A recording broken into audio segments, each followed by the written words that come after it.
sabar. Ayeuna geus mulai jarang jelema nundang buluh di Allah sakali saumur hirup. Bahkan eta teh hampir geus di kalangan ajengan teh dua hese.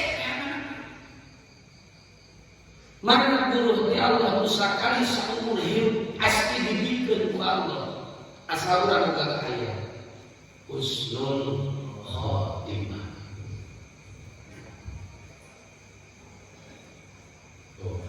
Ketika di marohokna karek mikir aya buruh rumpang badak-badakna ngalewihan eusin di dunia sekalipun sakali sarajan ku Allah dibikeun saumur hirup bari tuluy eueuh di dunia husnul khotimah. Rek kumaha rek saha nu mampu nyacat nu bisa kitu.